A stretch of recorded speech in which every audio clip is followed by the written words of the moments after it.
Give it up once again, Román Rivera Torres. Thank you. Well, thank you very much for the invitation. I had my good pride this morning so I could talk to you and watch this with my eyes open. That's really the beginning. Yeah. I just want to clarify that the second part of that is not here in Puerto, but in Akumal. We began a little Puerto Aventuras south of Akumal called Aventuras Akumal. And the time was so right. We did the design, we built it, and sold it in less than 3 years. The whole resort, hotel, condominiums, everything. Wow. So that made me think there was something good in this line. And we thought of larger scale and came to Puerto Aventuras. See, that was the beginning of it. To talk about Puerto Aventuras, I'd like to talk to you.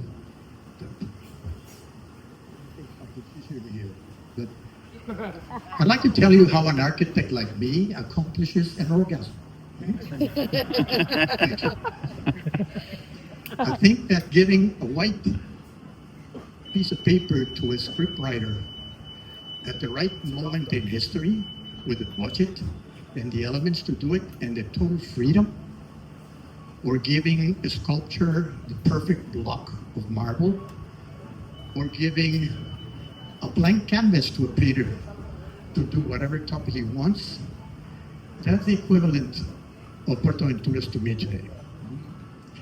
I was lucky enough to be here at the right moment in time, in the right place, and things started happening. I was a young, hardworking architect with no possibilities of doing something like this. I was working as an employee in Mexico City and came to dive in Akumal. I was invited to dive a wreck in Puerto Akumal in Matancero, and believe me, I arrived the first day at night, 7 o'clock. I went into this caleta, went in the water, and I remember very clearly sitting down there and saying, "This is it. Okay, whatever I have rested for the rest of my life, it's here." It was as clear as that, and the process began. How did it start? It was a time when Cancun hadn't happened yet, and our president at the time was looking for the right area to develop a resort like that.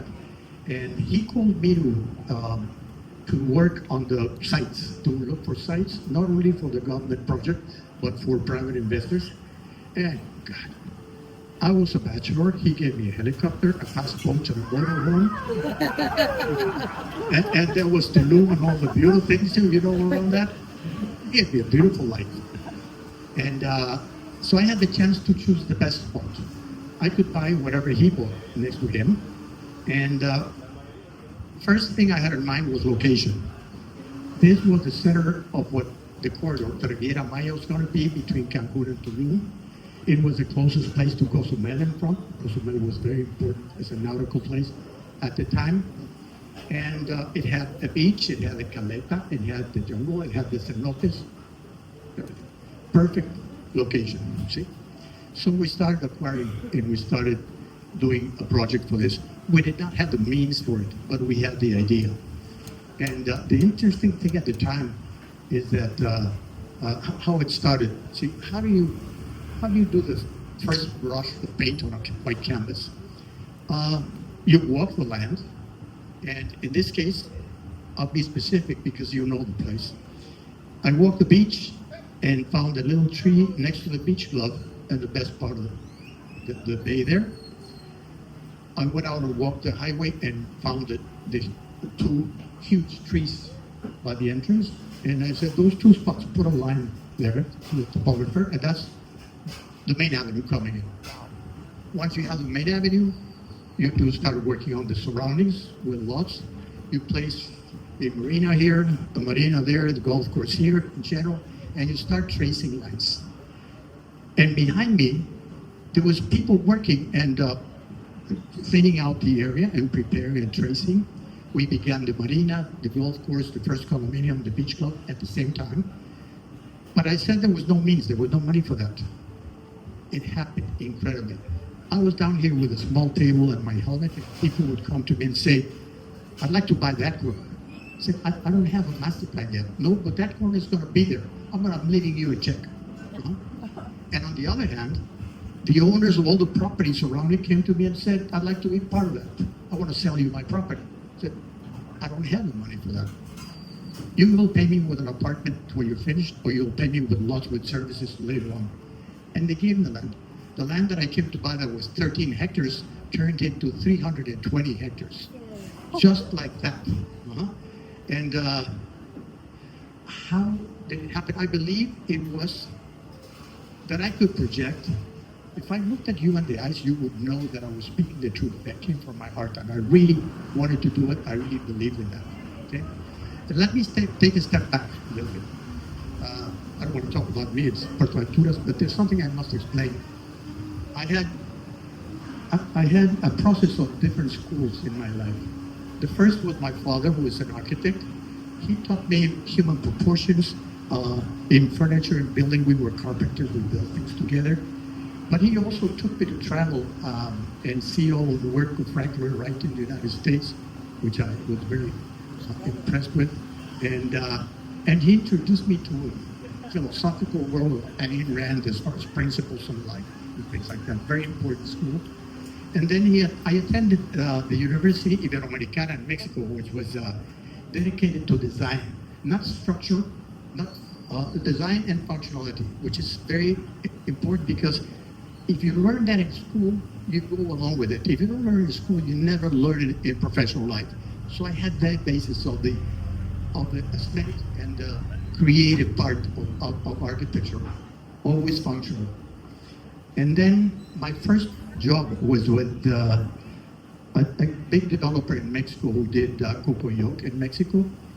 And the learning from that was that instead of doing a house over here and a building over there, an apartment building over there, to do a unit, an integrated resort, where the house that you built first has a plus value because it's a second house, or because of the tree you planted here, or because of the new street you did.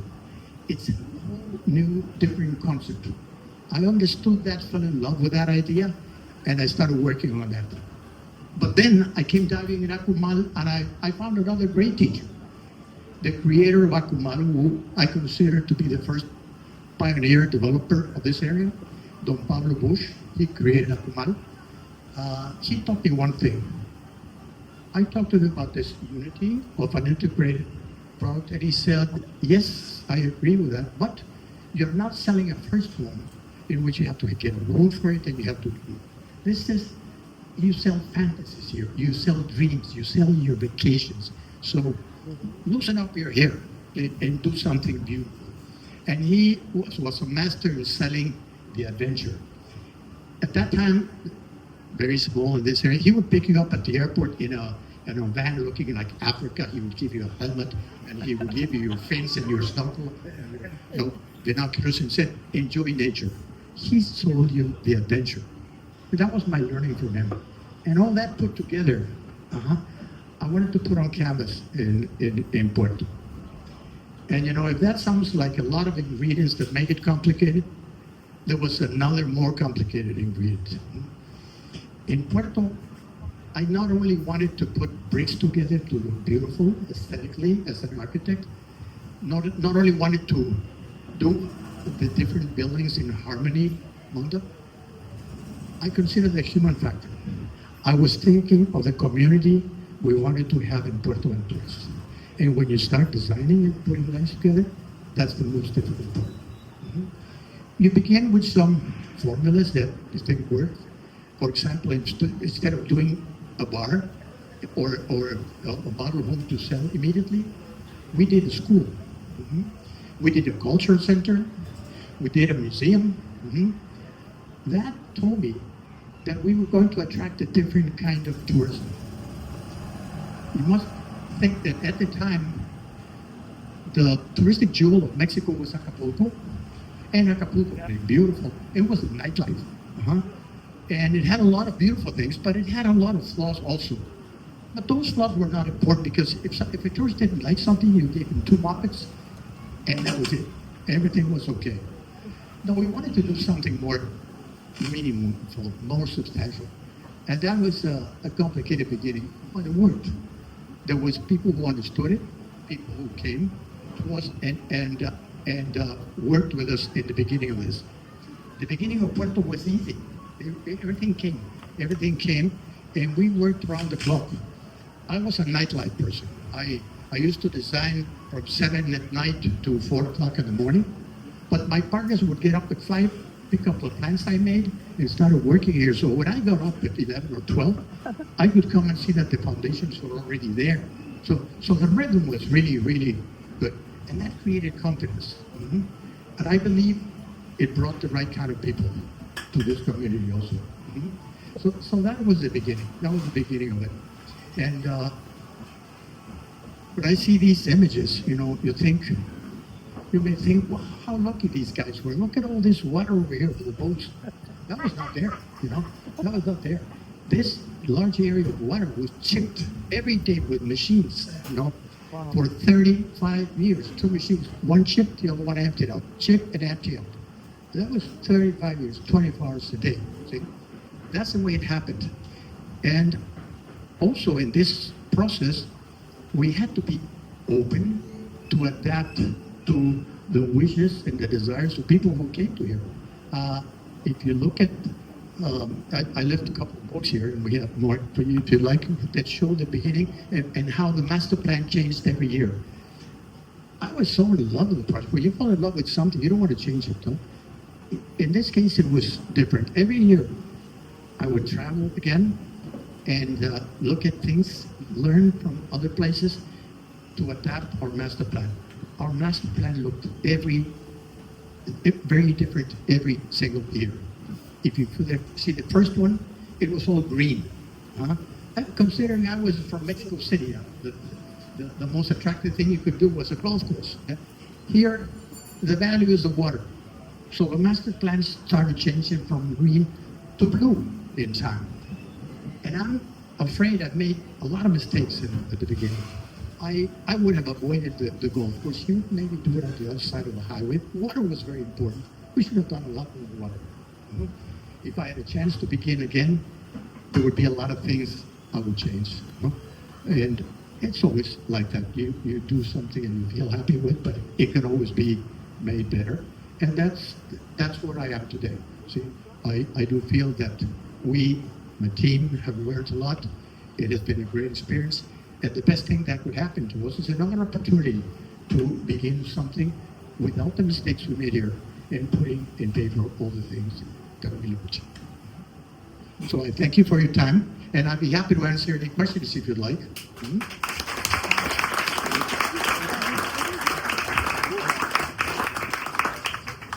Okay, Román, we got a couple questions in.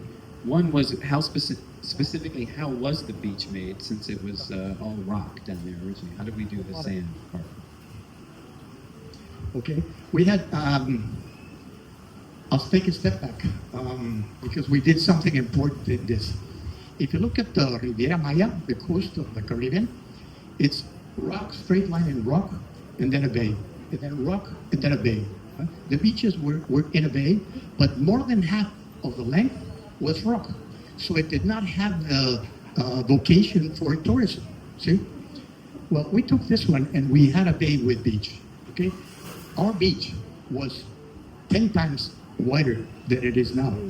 You remember, we had volleyball courts after the palm trees, between the water and the palm trees. It was large. Well, global warming and all these things are really happening, and our beaches are being eaten. We are working every year in putting all these horrible stones out there to create the barriers to contain the sand, and we are bringing in sand from other places to grow the beach every year. We did it for years, and we maintain the beaches. The last 2 years, it hasn't been done because we have ecology problems. Now to do things like that, we have to have 102 permits, okay? And if you know me, you know me. I never ask for permission. I ask forgiveness every time. And it worked. We did the marina without permissions, but today they'll put me in jail. So I can't do that. We're waiting to get sand to grow the beaches again, okay? But what we did important with the example of Puerto, hard rock over there was part of the master plan for Puerto, and it had no beach. Okay? It did not have a location, so I built a beach. I brought in our machinery from marinas. I cut in the federal zone, and I made the beaches inside to do a hotel there. And they're beautiful. After we did the beach, we planted fish and palm trees and everything, and it's working. So what did that say? All the people that have land with rock that had no value for tourism suddenly became valuable for tourism, and you could do it if you get the permits. See, so that was the important thing that we did for the area, and we have to put in a lot more sand this year and grow the beach back to what it was.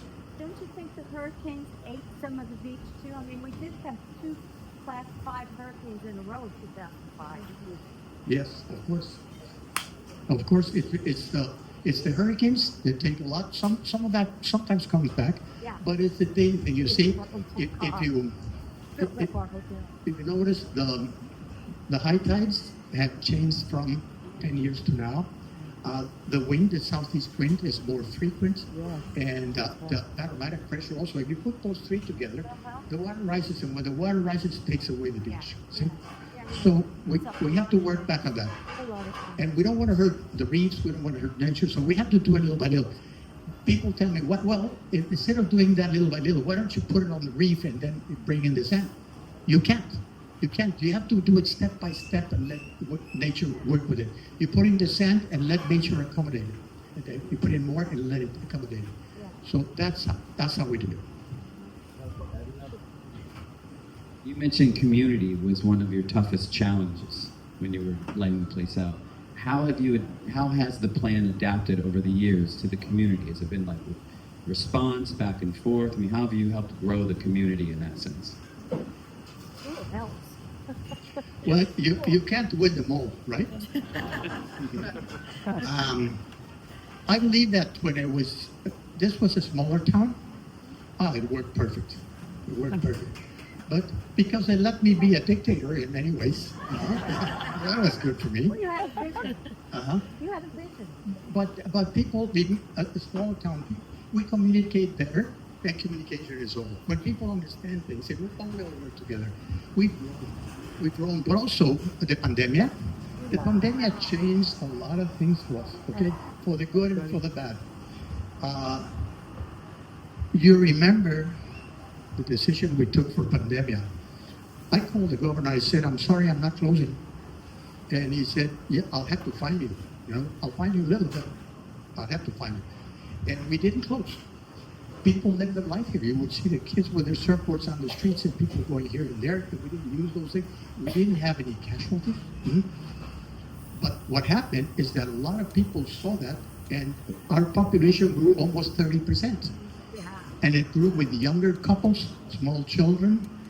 And another thing, before the pandemic, our population was 80% Americans. And the growth of 30% was Mexicans. See? Mexicans from the north, they were looking for security, they were looking for sanity, and we got a new community. Now, that was good in many ways. But the other part is that we started not communicating correctly. All these new people that came with new ideas. They were fancy shoes and a lot of things you use for the city, but not for here. And they wanted our school to be different, and they wanted our places to everything. So it started changing some things. How are we doing a community part today? I would say from 1 to 10, 7. Okay, but we're still here. But we're going to be 8 tomorrow and 10 in a couple of years. I think having Right. You and Jack started the first school here, and that was a deciding factor for us. We had to live someplace where there was a school. Which leads to my Did that. which leads to my final, which is where do you see us going in the future then at this point? And we'll conclude with that. That is an important question. Well, all these are important questions, and I like them all. I've sold the last lot. I don't have another single lot to sell anymore. Okay, but if you tell me what's going to happen, I'm not moving. There's so much to do in Puerto today, because when we talked about the human factor of the community, you never end. You have to do everything better. Okay, now we have to adapt with fiber optics and communications and all that, but We may rebuy and remodel things and make them updated. Well, there's a lot to do here. So where are we going? To perfect our community. We have to hold on to a few things. You know, there's some things that are not to be forgotten. When we began Puerto, the first thing I did was go to the government and say, I'm not going to hand it to you. Okay? Let's make an agreement. We're going to run our own place. And we want special treatment for that. And that's it. We are the police, we're the fire people. Okay? If we need help, we call them and they do. But that gives us an autonomy.